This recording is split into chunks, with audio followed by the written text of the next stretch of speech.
Auzubillahimineşşeytanirracim. Bismillahirrahmanirrahim. Allah'tan ismini көп айтсам, тиішкендерден, hakaret keltirgenlerden көп айтып қалады. Allah тілі қоша öğresken деп. Кешіріп қойсыңдар. Мен Allah'тың құлы болсын. Сілерге оқшып пенденің құлы болмасын. Allah'тың ismini қошам да. Сілерге оқшып пенденің атына ешқашан мен қошпаймын. Анткени Аллах ұлық, Аллах Таала барын жаратқан. Ал чындық тарапта. Чындық үшін кім күрессе, шу чындық тарапта болады ал. Ошондуктан Кудай шүкүр, шунга чейин баш көтөрүп, Кыргызстандын мекенчилик катарында,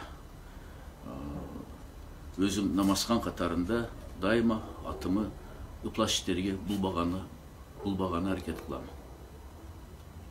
Эми кече болгон окуялар боюнча. Буга чейин Facebook, Instagram, Одноклассник жана башка сайттарда кандай гана мени шыбабадыңар. Пилдей терим қалын екендігін дәлелдедім. Сілердің деңгейлері түшкен жоқмын. Бірақ ошол мезгилде сілер тыюу салынған ыкмалар өтүп алдыңар. Биринчиден, эч качан үй бүлөгө өтүш керек эмес. Силер бирле үй бүлөм эмес, бирле жубайым эмес, туугандарыма акарат келтирип. Андан тышкары ыплас сөздөрдү, палит сөздөрдү, уят сөздөрдү бирле мага эмес, жубайыма жазып атасыңар. Ал менин 3 кичинекей баламдын энеси болот. Силерде эч ыйык нерсе жок окшойт. Ошондуктан бул кайрылуум силерге. Албетте араңарда чынчыл таза адамдар бар. Аларды көрүп атам. Алар чындыкты айтып, партияңардан чыгып, чындыкты барлык жерде айтып жүрүшөт. Бирок зомбилер да бар экен. Мен дам жол эскертип кетейин. Адам баласы ээрчисе да Алланы ээрчиш керек. Эч качан bir adamды пайгамбар катарын тутуп алып туруп, же Кудай катарын тутуп алып, аны ээрчиш керек эмес. Ошонун бири Арслан Алайды билесиңер. Чычкан Малайды мен канча мен айтыштым. Жүзүнө ачтым. Теледебатка чыгып айттым, теориясы туура эмес дегени. Ийми болсо, мына силер чыгып атасыңар. Мен айта турган сөзүм. Кече сотко баш көтөрүп өзүм бардым. Ал жерде bir 400-дөй, 300-дөй адам бар екенсіңер. Эгерде мен саткын болсам сілер кыйкыргандай, мен арыңардан өтөтүлем бе? Эгерде мен саткын болсам, анда мен жанында телохранительдер, анда бийликтин өкүлдөрү болтуп мен сотко түзгүлүп кетпейм бе? Өзүм жалгыз таксимен барып, дарбазага келип мени киргизгиле, мен сотко 3-чү тарап катарында катышым керек деп айттым. Силер кыйкырышты баштадыңар саткын деп. Анан колуңарда громкоговорительди алып жооп берейин десем, бербей койдуңар. Айттым анда, мейли, сот бүтсүн, мен силерге өзүм сүйлөп берем деп. Сот эртеңки жылды 9 сентябрга. Сот бүтөт. Мен силерди көчөдө эмес. Мен силерди бир залга чакырып, баарына да отургузуп, бир сурооңо жооп берем. Жана өз позициямды тактап берем. Саткын мен эмес. Мени саткын дедирген адам саткын болуп атат бул жерде. Анда далилдеп берем. Ошондуктан мындай тыюу салынган ыкмаларды колдонуу бул уяты жок, бетти жоктукка кирет. Өзүңөр уялып атсаңар. Кыргыз макалында айтылгандай, мен уялып атам силер үчүн. Ай, бийлик деп, мандат деп туруп, ушул талпайтса да, алдаса да, мыйзам менен курултайдын чечимин бурмаласа да, ошону туура деп турганыңарга жол болсун. Мына эми саткындык жөнүндө сүйлөшүп көрөлү. 1990 жылы, 2010 жылы улут аралык коголам болгондо. Ошо мени саткын дегениңер каякта элеңер?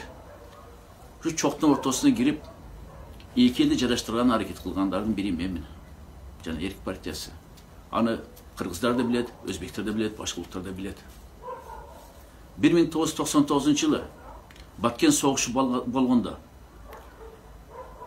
Кыргызстандын жергесине кирип, İslam Özbek hareketinin maçaketleri basıp alganda tutkunga bir jönökөй jokerlerimiz içki askerimizin kol başçısı General Şamkeyev düşkündü. Jana Japon jarandar düşkündü. Oşo meni satkın degenler kayakta eleňер. Eň bolsa büt şunda işler bütkөндөн кийин tınçılık zamanda şu bir mandat düşün. Şu adamların əvirini tiyip, kalpты erçip, çındıktın tuğsun götürgenlere karşı çıkanlar emnesi. Buna satqınlık jönünde. Tursunbay Bakirulu, jana Erk partiyasından, anda biz 3 deputatlık, üçöbüz de Қытайға жер беруге қарсы болғанбыз. Залдан шығып кеткен үшеуіне бірі мен елем. Қалған сатқындар жүреді ғой, енді үшін оларға айта албайсыңдар. Қазақстанға қарқыра жана 3 жеріз өтіп кетіп, Азимбек Бекназаров досым айтқандай, Қырғызстан территориясында азыр 4 анклав бар, бұл Ысқыл облысында. Қазақстанның жері болып қалғанына. Кім қол қойған? Кім күнәлі аға? Турсунбай Бакирулу жоқ ал жақты ысмы. Тажикстанға Баткен облысынан берілген жерлерде Турсунбай Бакирулун қолы тұрауы. Кішіне Құдайды қарап сөйлесіңер болады. Турсунбай Бакирулу жана Эрк партиясы дайыма жеріміз ыйық, 1 метрін бербейзіп тұрған инсандардан болуыз біз. Ошондуктан дайыма бийликтин кысымына келгенбиз. Эми болосо чычалап чындыкка. Партиянын лидери Курултайга биздин тизмени алып чыгып, бизди окуп, анан кийин эртеси олигарх коррупционерлер чогултуп алып, тизмени өзгөртүш баштап, бизди жылдырып салып. Аны эмнеге десек, булар акча берип атат деп. Шайлоо акча керек экен деп. Ошондо мен айткам, мыйзамды бузуп атасыңар. Курултайдын чечимин бузуп атасыңар. Ар бир партиянын жогорку жетектөө органы бул Курултай болуп эсептелет. А бул жерде болсо 19 августта бүтүн Кыргызстан Курултайы тизмени бекитип атат. Бюллетень таштап атат. Анан кийин мыйзам боюнча борбордук шайлоо комиссия Курултай бекиткен тизмеге кетиш керек эле, аны эртеси өзгөртүш баштап атат. Өзгөрткөндө да бүтүн Кыргызстандын мүчөлөрү эмес, аппарат жетекчиси Дин Мухаммед эмес, юристи Мухтарбек эмес, жаштар канаты Мырзахит эмес. Тонокпуз дегендер 5 тизмени өзгөртүп отурат. Анын ичинде Темир Сариев, Курсан Асанов, Өмүрбек Сманалиев, Мурат Малабаев жана Адахан өзү. Ушуну силер билбей калып туруп, ана чындыкты мен айтсам, чындыкка чычалап, мага чабуул жасагаңар туурабы эми? Же чындыкты уккаңар келбейби? Мындан кийин мен ошолордун жанында Адахандын бетине айттым. Адахан дедим, ушундай акча керек болсо, ошо Турсунбай Бакирулу үчүн силер өтпөй калабыз деп атсаңар, анда тыккыладан олигархтарды дедим. Бир элге чыкканда кайсы бетиңер менен чыгасыңар? Тазабыз десеңер айтат да, матизмедегилер тазабы дейт. Булар коррупционерлер, булар олигархтар. Жактанбаев айткандай, чимкириктер. 4 чимкирик алдыма туруп алыптыр. Мен кантип элдин астына чыгам дедим. Ошондуктан мыйзамды бузбай, бүтүн Кыргызстан Курултайынын чечимин бузбай, борбордук шайлоо комиссия Курултай бекиткен тизмени өткөргүлө деп айттым. Эмнесин туура эмес кылдым. Бетине да айттым. 2 күндөн кийин Сманалиев Өмүрбекке да чалдым. Аманат катарында айтып койду Ханга. Мен эч кимге өзүмдүн жана Эрк партиясынын укуктарын тебелетпейм деп. Мен борбордук шайлоо комиссияга арызданам.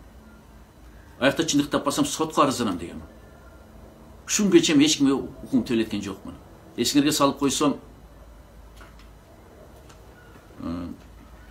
98-жылы 35 депутаттан турган мыйзам чыгаруу жыйын депутаттары элди эсебинен, бюджет эсебинен депутаттык шаар курабыз дегенде 7 депутат каршы чыкканбыз. Ошонун эң башчысы мен элем. Аркы тарапта болсо бардыгы 28 депутат турду. Жок, эл дуруп койгон үчүн. Биз ушу мамлекет акчасына өзгө үй курабыз деп туруп, Данияр Усенов баш болуп, Адахан Мадымаров баш болуп, Өмүрбек Текебаев баш болуп туруп, башкалар баш болуп туруп, ошо каршы чыккан мен алтык кесиптешим. Сотко чейин арызданып, биз чындыкты коргоп, мамлекет эсинен депутаттарга үй курдурбай койдук. Эми көбүнчө жаштар экенсиңер, мага асылгандар, акарат келтиргендер, тарых үчүн айтып коет муну. 2000-жылы Акаевдин режими мени депутатка өтпөсүн деп туруп, өзүнүн аяшыны, Майрам Акайдын подружкасыны, Темир катынды шайлоого койгондо, акча менен жеңе албай, бийлик менен жеңе албай, эл мени колдогондо, бул Кара Суу районунун элине мен до сих пор ушу ыраазычылыгымды билдирип кетем мен. Ошондо 1-май сотуна берди мени. Ага чейин Кара Суу районунун сотуна берди. Анан кийин жогорку сотко чейин берди. Эл өзгөндөн Кара Суудан келип мени коргоп берген. Ошондо экинчи жолу депутат болгон мен. ошол Акаевтердин жакын адамын утканбыз соттон. 2002-жылы Бакен согушу бүтүп, согуш болтурбоо үчүн дан аракет жасап атсам, биздин коопсуздук министри Талык Иманкулов мени террористтердин бири дегенде эркек болсоң азыр кечирим сурайсың жогорку кеңеште, же болбосо соттошом деп туруп кечирим сурап сотко алып барып туруп ошол жерде кечирим сурап атканмын. Ошондо мен дайыма өзүм укугумду коргоп жүргөнмүн. Бийликтегилер менен дайыма салгашып жүргөнмүн. Эми аргасыз чындыкты талап кылсам, мени жаманаттуу болуп, мага жана фейктерди, зомбилерди чабуулга кое берген адамды соттошуп отурам. Мен жумушсузмун, ал да жумушсуз. Биринчи жолу жумушсуз адам менен мына сотко чейин барып атабыз эми. Эгерде меники туура эмес болсо, мен башым ийип, ак чөп башымда дейт элем, күнөөмдү мойнума алат элем. Бирок өзүңөр карап көргүлө. Күбөлөр толтура. Анын ичинде белгилүү инсандар да, анын ичинде партиялаштарын да, анын ичинде анын да партиялаштары. Өзү сизди издеп атсам телефон көтөрүп этесиз, 20 жылдан ашык издедим деп Курман айт күнү ушу bir пакет 5 кило эт берип туруп, ушу курман таратып атам деп чакырып, ойлонайын десем ойлонбош Курман айт күнү келиңиз деп Курман айттын биринчи күнү барып, макулдугумду алып, бизди кошуп бүтүн Кыргызстан тизмесине. Анан курултайыңыз чечимин бериңиз деп туруп, 6 киши берген курултай чечиминде. Канек Усманды жаратпайм, башка калаган 5-өөнү мейли коелу деп айткан. Кошулдук. Курултай чечим тапшыргам офисине. Документтер тапшырылды, документтердин баарын тапшыргам. Ошол жерде бир иштеген жериме справка керек экен, аны тапшыргам. Азыр болсо калп айтышып, Турсунбай Бакирулунун документтери толук эмес экен. Толук эмес болсо мен кантип талапкер тизмесине кошосуңар? Урматтуу калпчылар. Урматтуу дегенде урматсыз калпчылар. Кантип кошосуңар мени? Документтер толгондон кийин тизмеге кошулат да, аны баарын толуктап юрист өз мыкты бала экен, Муктарбектен юрист. Болду ажеке, сизге болду таяр деп туруп тизмеге коштуңар. Анан аппарат жетекчиси Димухамед, алда мыкты чынчыл жигит экен, айтып калды. Ажеке, агай, 19-сына келип бериңиз биздин курултайыбызга. Депутатка талапкер катарында, делегат катарында деп. 19-сына келдик биз Эрк партиясынан 5-өөбүз. 5-өөбүзгө да мандат берилди, меники мандат номер 5. Катыштым.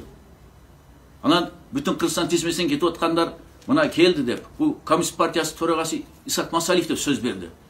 Бүтүн Кыргызстан тизмесинен кетип аткан Эрк партиясынын төрагасы Турсунбай Бакирулун деп сөз берди. Мени эми конокко чыгарып коюшту. Борбор шайлоо комиссиянын жыйынында биринчи мени конокко чыгарып коюшту. А бул коноктор да дейт. Ошол үчүн дейт булар тизмеде жок эле дейт. Тооба кылдым дедим. Конокторду мына сен түшүндүрүп коеюн. А бир партия курултайына коноктор чакырат. Коноктор чакырганда ал тизмеге кошулбаган партиялар өздөрү саламын айтып, ийгилик каалап чыгып кетишет. Мен болсо курултайдын башына аягы чейин отурдум го, мандат тагып алып, депутатский значок тагып алып, колума бүтүн Кыргызстан папкасын кармап алып. Мындан тышкары 4-5 жолу айтты. Мына талапкерлер тизмесин окуйм, 120 окуйм же алдыңкы 20 окуйм деп Адахман Умаров. Жок, ошо 20 жерде тизмени окуй бериш, 20-сына добуш беребиз. А бирин чакырайм алдыңарга. Талкуу аласыңар дейт. Жок, таныйбыз деп коюшту. Мен да таныгандар бар. Кудайга шүкүр. Добуш берилди. Бюллетенди мага да берди мандат комиссиянын төрагасы. Агай дейт, мына бюллетен добуш бериңиз деп. Добуш бердим. Анда 84 макул деп добуш берилген ичинде мен добушум кантип жокко чыгарасыңар?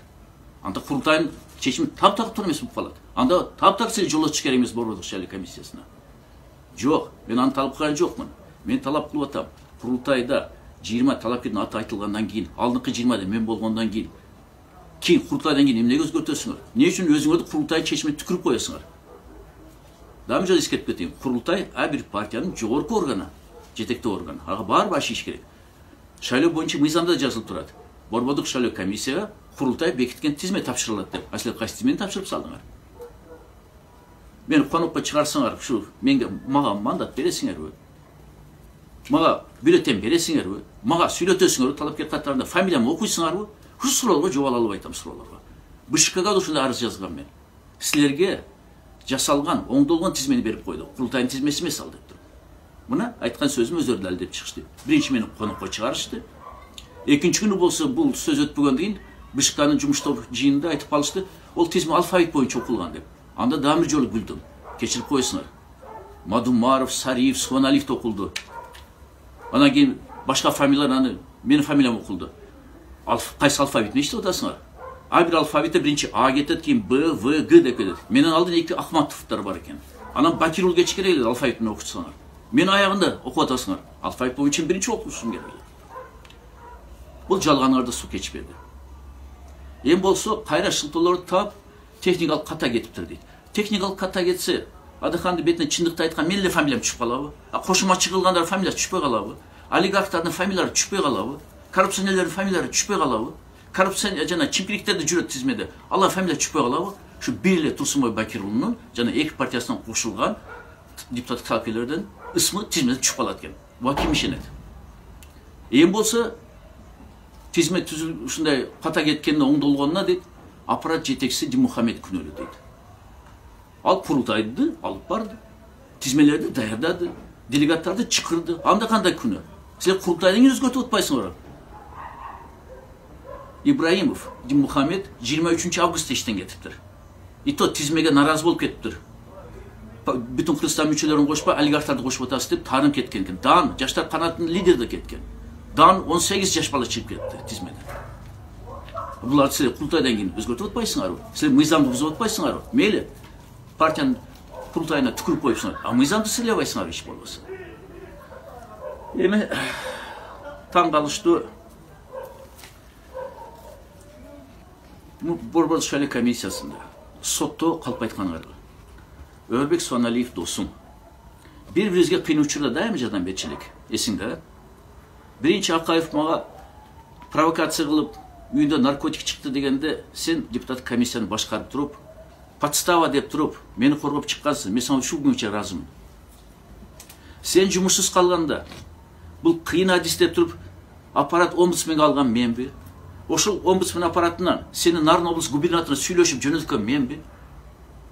Эң болсо таң калам досум. Ушундай сага депутаттык мандат керекпи? Кудайды карап туруп калп айтканың эмнеси бул? Турсунбой Бакирулдун курултайда көрдүм, кийин көргөн жокмун деп. А мени Адахан чакырганда курултай эртеси келип кетиңиз дегенде, сен кабинетте бар элең ба? Адахан экөөбүз. Адаханга мен айткандай, Адахан сен намаз окуйсуң, мен да намаз окуйм. Сөздө туруш керек эле деген сөздөн кийин экөөбүз айтыша кеткенден кийин болду Адахан мен кеттим деп иш жаап коюп чыгып кеткен сенби, же сен сөйлөкөтүңбү? Же сен двойнигиң барбы? Şimdi Kudaydan korksunlar болады. Мейли сен атеистсің. А қалғандары бары намаз окуйбуз деп атпайбы? Курсан Асанов, енем, өзім студентім. Сен бүт шыдаққа күбөсүң. Сен өзің айткансың. $200,000 берип атат. Агай туура түшүнүңүз деп. Ошондуктан биз тизмени өзгөртүп атабыз деп. Анан мен айттым, акча бере албайм мен. Бирок Бакирул үчүн эле ушу bütün Kırgızstan ötpөй kalsa men спискtin ayağına tıkkılandı deyip durup. Bирок мен спискten çürüp koyuldu деп aytkan жокмун да. Ошо сөздү айтып туруп, мен чип кетип атканда сен эмне дедиң эле мага? Агай, кыжылат болбоңуз. Кайра биринчи 20 депутат кайтарабыз, ордуңуз кайтарабыз деген сен элеңби? Акана чындыкты айтканың. Эң болсо, кече сен элдин жанында айтып атасың, bir адамды арыз үчүн 200,000 адамдын шайлоосун укугунан жоготуп атат деп. А мен укугумчу, эки партиясын укуучу. Мен дайыма сага жакшы мамилемен карагам. Сага ушунча акарат келтиришип атканда, мен ички иштер министринин эмес, коопсуздук кызматтын төрагасы эмес, сени колдоп чыктым. Өзүң билесиң, Facebook'ta да, Instagram'da бардык жерде сени колдоп чыктым. Сен о биринчи жасаган жакшы иштериңи мен агайын катарында ошо мезгилде, совет мезгилинде да азды айтып жүрөм мен. Сотко мен сага айттым, ошолор жанында айттым, жана олигархтардын жанында айттым. Курсан энем дедим. Сен соттошуп атасың. Ошо сотко менен башка ким барды ушу отургандарын десем, агай сиз эле бардыңыз деп айткансың, а? 99-жылда да туткундан баарын алып чыгып атканда менен башка кимге керек бар ошолордон?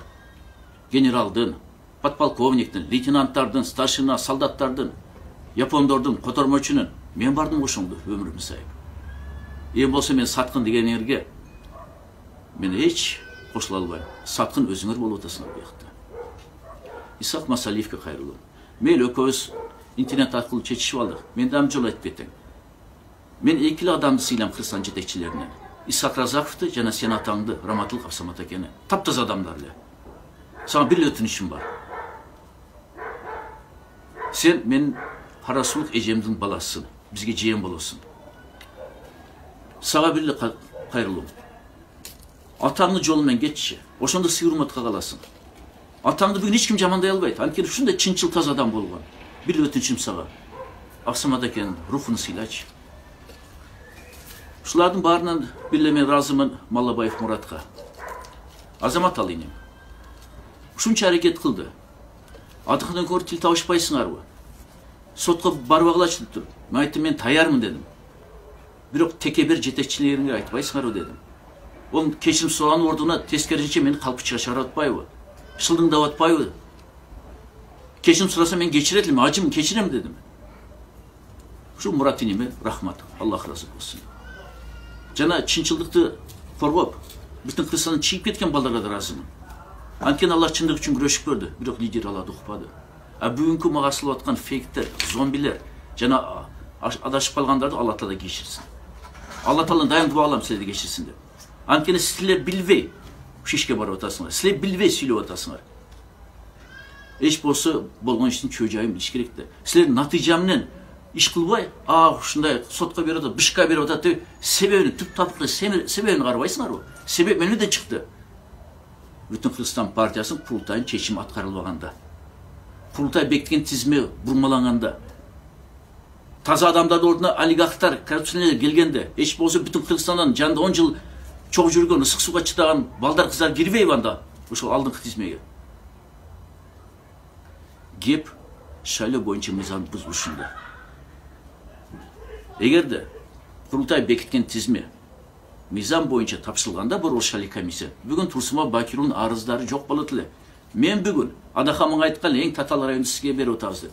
Кара Суу районуна. Кара Суу району бүт мына Кара Султар угуп турат. Бүт айылда 2-ден 10 чейин агитаторлордун дайындалып калган эле. Мен бар эле иштешим керек эле. Өзү айткан Адаха. Кара Суу бар районго сатылган жоктур а деп. Мен айттым, Кара Суу имандуулар көп. Сатылганда караганда имандуулар көп. Анда иманды акчага каршы коюп туруп, мен Кара Суудан минимум 20 000 дош алып берем деген. Мына Кара Султар күбө ошондо. Рахман Разыков, Мурат Малабаев, Кусан Асанов. Даже эң кичинеси Кара Сууну бөлгүлө дегенде Адахан. Биз 4 өз отуруп бөлүп атканда эң көп өзүм алып алыпмын. Кара Суу шаарды 8 ай өкмөттү. Ошондо Кусан Асанов тизмет түзүп өзү айтып калды, агай дейт. Сөзүңүздө төлөп алып дейт. Кең бизге бөлүшүңүз дейт. Ошондо бөлүштүм аларны. Болсо мен Кара Суу районунда алып. Анткени мен дайыма Кара Суу районунда шайлантканда ушу миллионерлер менен салгышат элем. Барын жеңчү элем мен. Эл колдоп берчү эле. Азыр да колдоп берет эле. Бирок мына натыйжасы эмне болду? Ошол үчүн себепти карагыла. Эмнеден башталды бул чык-чатак? Эмнеден башталды мыйзам бузуу? Турсунбай Бакирул только мыйзамды коргоп атат. Курултайдын мен бүтүн Кыргызстандын мүчөсү болбосом да, Эрк партиясы төрагасы болсом да, бүтүн Кыргызстан партиясынын мүчөлөрү ордуна, зомбилер ордуна мен коргоп атам бүтүн Кыргызстандын чечимин. Баш ийгиле, лидер баш болуптур. О кисилер курултайыңар жетектөө эң высший орган бол. Күнү менде экен. Мени саткын дейт. Ушуну дагы жолу айтып кеттим. Мени саткын дегендер өзүңөр саткансыздар. Мен эч качан Кыргызстандын бир да метр жерин саткан жокмун. Кыргызстандын кызыкчылыгын бир да саткан жокмун. Эч качан бир адам да саткан жок мен. Кудайды карап сүйлөгүлө. Ана мени каргап атасыңар, каргыштарды жазып атасыңар уят сөздөр менен.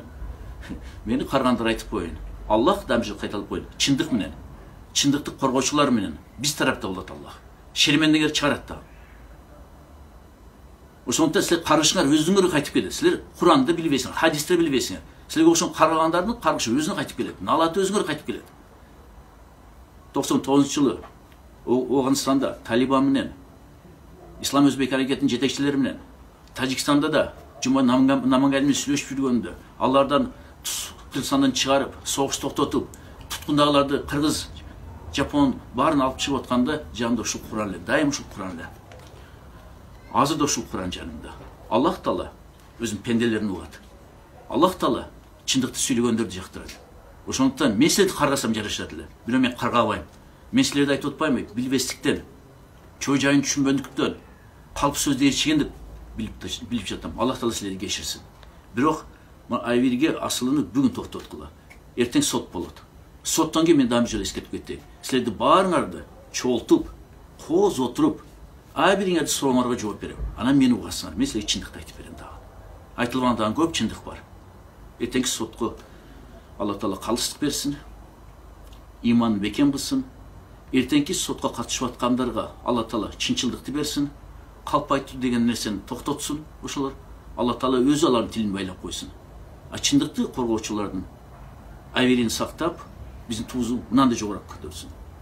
Ассаламу алейкум, рахматуллахи ва баракатух.